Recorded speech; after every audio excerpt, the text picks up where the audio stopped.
وَلَقَدْ يَسَّرْنَا الْقُرْآنَ لِلذِّكْرِ فَهَلْ مِن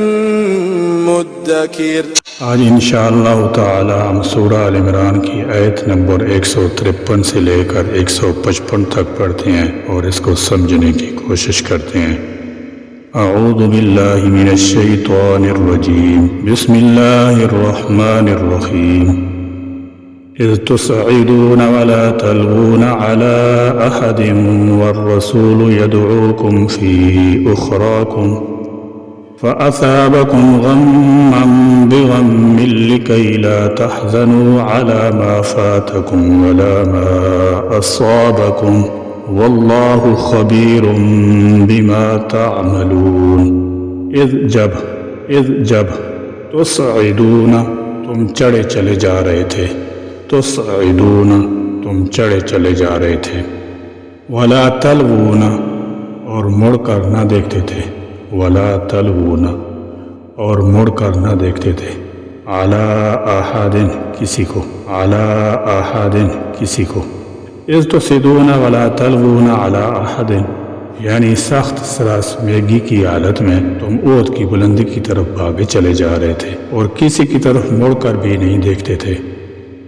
مطلب یہ ہے کہ غزوہ احد میں جب مسلمان سراسمیگی کے عالم میں بھاگ رہے تھے تو رسول اللہ صلی اللہ علیہ وسلم چند صحابہ کرام رضوان اللہ تعالی علیہم اجمعین کے ساتھ اپنی جگہ پر ثابت قدم رہے اور بھاگنے والوں کو پکار رہے تھے۔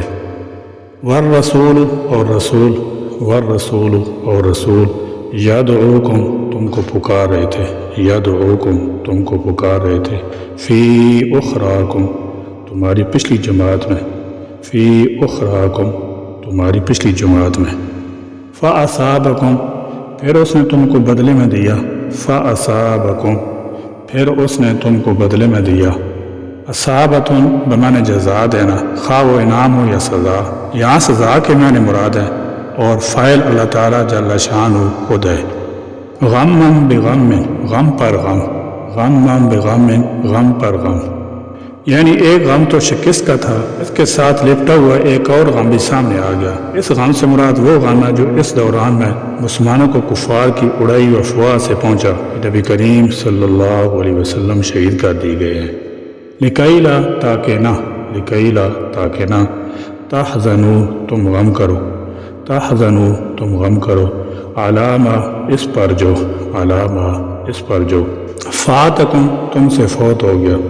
فاتکم تم سے فوت ہو گیا، ولا اور نہ ما اس تکلیف پر جو اصابکم تمہیں پہنچی۔ یہ تکلیف و ابتلا خدا کا عذاب نہیں ہے بلکہ اس کی رحمت ہے۔ عذاب کفار پر ہوتا ہے اور ابتلا میں اہل ایمان مبتلا کیے جاتے ہیں۔ عذاب کا مقصد کفار کو مٹانا ہوتا ہے اور کسی قوم کو اللہ تعالیٰ اس وقت ہلاک کرتا ہے جب وہ زندگی کے اصل اوصاف سے بالکل خالی ہو جاتی ہے، اور ابتلا کا مقصد اہل ایمان کو عقلی اخلاقی کمزوریوں کو تعین سے پاک کرنا ہوتا ہے۔ واللہ اور اللہ خبیر خوب خبردار ہے، بما اس پر جو تعملون تم عمل کرتے ہو۔ اس آیت اس تصعدون میں بھاگتے ہوئے مسلمانوں کی کیفیت کا ذکر ہے کہ رسول اللہ صلی اللہ علیہ وسلم تمہاری پچھلی جماعت کے ساتھ جو ثابت قدم رہی تھی تمہیں پکار رہے تھے کہ اے اللہ کے بندو میری طرف آؤ، مگر تم دور دوڑے جا رہے تھے اور کسی کو نہ مڑ کر دیکھتے تھے اور نہ کسی کی سنتے تھے۔ فَأَصَابَكُمْ غَمًّا بِغَمٍّ لِكَيْلَا یعنی تمہاری کوتاہی کے بدلے میں تمہیں غم پر غم پہنچایا، ایک شکست کا غم اور دوسرا رسول اللہ صلی اللہ علیہ وسلم کی شہادت کی افواہ کا صدمہ جو پہلے غم سے زیادہ سخت تھا۔ غم کے معنی علی غم کے ہیں، یعنی آپ صلی اللہ علیہ وسلم کو مغموم کرنے کی وجہ سے تمہیں غم پہنچایا گیا، یعنی تمہیں دوہرے غم میں مبتلا کر دیا تاکہ نہ تو تمہیں مال غنیمت کے ہاتھ سے نکل جانے کا غم ہو اور نہ زخمی شہید ہونے یا شکست کا غم ہو، کیونکہ متواتر غم خصوصاً بڑے غم کے آنے کے ساتھ پہلے غم ہلکے ہو جاتے ہیں اور انسان سختیاں برداشت کرنے کا عادی ہو جاتا ہے۔ ثم انزل عليكم من بعد الغم امنة نعاسا يغشى طائفة منكم وطائفة قد أهمتهم أنفسهم يظنون بالله غير الحق ظن الجاهلية يقولون هل لنا من الأمر من شيء قل إن الأمر كله لله يخفون في أنفسهم ما لا يبدون لك يقولون لو كان لنا من الأمر شيء ما قتلنا هاهنا قل لو كنتم في بيوتكم لبرز الذين كتب عليهم القتل إلى مضاجعهم وليبتلي الله ما في صدوركم وليمحص ما في قلوبكم والله عليم بذات الصدور ثم پھر انزل اس نے نازل کیا انزل اس نے نازل کیا علیکم تم پر من بعد الغم غم کے بعد من بعد الغم غم کے بعد امانتاً امانتاً کہ میں نے راحت سکون اور اطمینان کیے ہیں نعاساً یعنی ایسی اونگ نعاساً یعنی ایسی اونگ نعاس اونگ اور نیند کو کہتے ہیں یہ آمانہ کی گویا وضاحت ہے نیند راحت اطمینان کا ذریعہ بھی ہے اور دل کے اطمینان اور دماغ کی یکسوئی کی شہادت بھی جس کا ذہن پریشان اور دماغ منتشر ہو اس کی نیند اڑ جایا کرتی ہے اور ایسے شخص کے لیے کوئی کام عزم و حوصلہ اور استقلال عزیمت کے ساتھ کرنا ممکن نہیں ہوتا یغشا وہ ڈھانپتی تھی طائفتاً ایک جماعت کو طائفتاً ایک جماعت کو منکم تم میں سے وطائفتاً اور ایک جماعت قد تحقیق اہمتم انہیں فکر میں ڈال دیا تھا انفسہم ان کی جانوں نے یعنی ان کی جانوں نے ان کو فکر میں ڈال دیا تھا مطلب یہ ہے کہ جن کو اپنی جانوں کی فکر پڑی ہوئی تھی یظنون وہ گمان کرتے تھے باللہ اللہ کے بارے میں غیر الحق بے حقیقت ظن الجاہلیہ جاہلیت کا گمان ایسا ظن و گمان جو جہالت سے مختص ہو ایسی بدگمانی جو ذات حق تعالیٰ کے لیے غیر مناسب ہو یعنی ایک گروہ منافقین کا تھا جنہیں اپنی جانوں کی پڑی ہوئی تھی اور اللہ تعالیٰ کے بارے میں عہد جاہلیت کی سی بدگمانی رکھتے تھے یقولون وہ کہتے تھے حل کیا ہے لنا ہمارے لیے من الامر معاملے سے من شیء کوئی چیز قل آپ کہہ دیں ان بے شک الامر معاملہ یعنی اس معاملہ جنگ میں قل لو سب کا سب للہ اللہ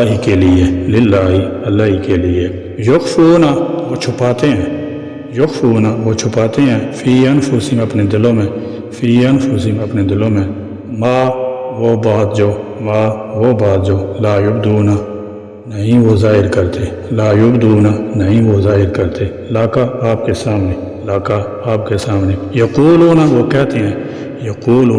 کہتے ہیں لو کانا اگر ہوتا لنا ہمارے لیے من الامر اس معاملے سے شیئن کچھ ما قتلنا تو نہ ہم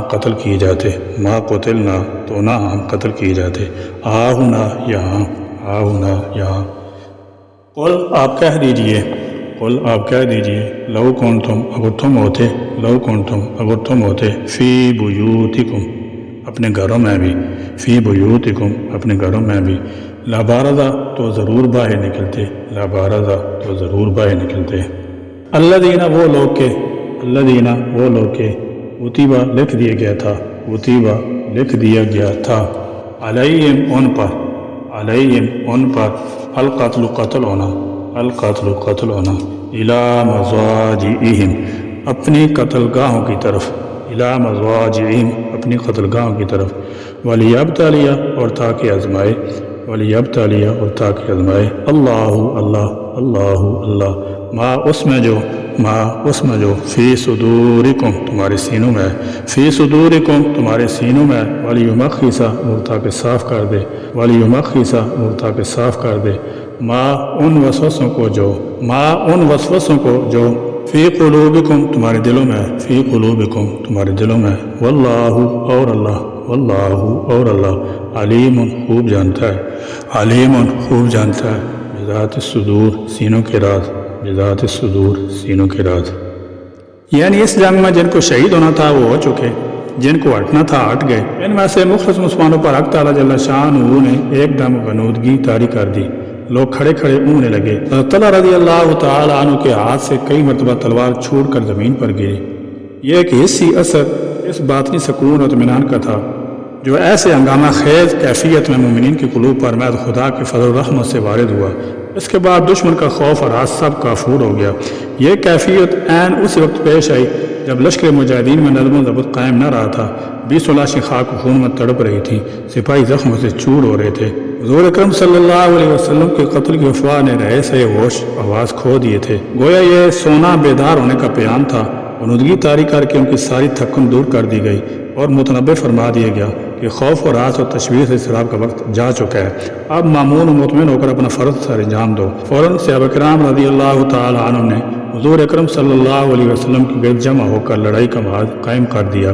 تھوڑی دیر بعد مطلع صاف تھا، دشمن سامنے سے بھاگتا نظر آ رہا تھا۔ اللہ تعالیٰ جل شانہ نے غزوہ احد میں مسلمانوں کے مغلوب ہونے کی 5 حکمتیں ذکر فرمائی ہیں۔ اول یہ کہ خدا تعالیٰ کا نظام ہی فتح و شکست سے دوچار کرنا ہے، ورنہ اگر ایک قوم ہمیشہ غالب ہی رہے تو فرعون بن جائے۔ دوسرے، اس سے مخلص اور پکے مومن کا امتحان ہی مقصود تھا۔ تیسری مسئلہ یہ تھی کہ کچھ مسلمان مقام شہادت پر فائز ہوں۔ چوتھے، مسلمانوں کا تزکیہ مقصود تھا، کیونکہ مصیبت آزمائش کی بھٹی سے گزر کر انسان کا تزکیہ ہوتا ہے۔ پانچویں مصلحت کافروں کو مٹانا تھا، کیونکہ غزوہ احد کے وقتی غلبہ نے ان کی ہمت بڑھا دی، اس لیے وہ پھر مقابلہ پر آئیں گے اور اللہ تعالیٰ جل شانہ ان کو مٹا کر رکھ دیں گے، جیسے کہ بعد میں ہوا۔ ان الذين تولوا منكم يوم التقى الجمعان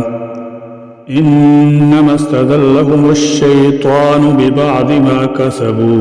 ولقد عفى الله عنهم ان الله غفور حلیم۔ ان بلا شبہ الذین وہ لوگ جو تولوا پھر گئے تھے منکم تم میں سے یوم جس دن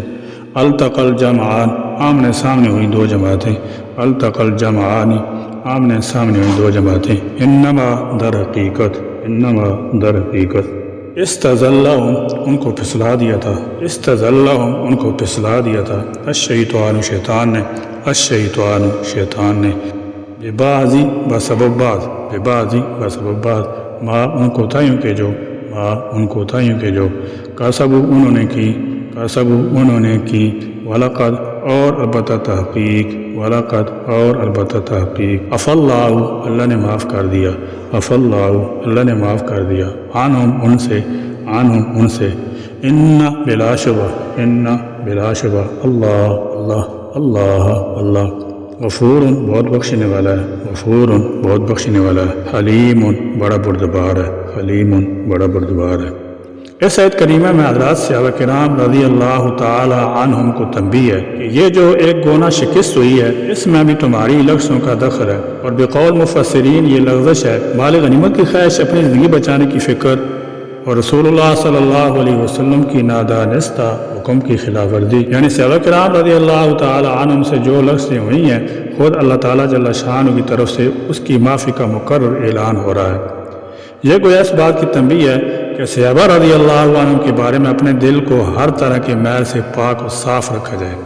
اور ان کی لفظوں کے ذکر سے اپنی زبان اور اپنے قلم کو آلودہ کرنے سے بچایا جائے۔ اس سے زیادہ بری کوئی اور بات نہیں ہو سکتی کہ جسے خدا تعالیٰ معاف کر چکا ہو، انسان کی زبان اور قلم اس سے معاف کرنے کو تیار نہ ہو۔ سبحانک اللہم و بحمدک اشہد ان لا الہ الا انت استغفرک و اتوب الیک وآخر دعوانا ان الحمد للہ رب العالمین۔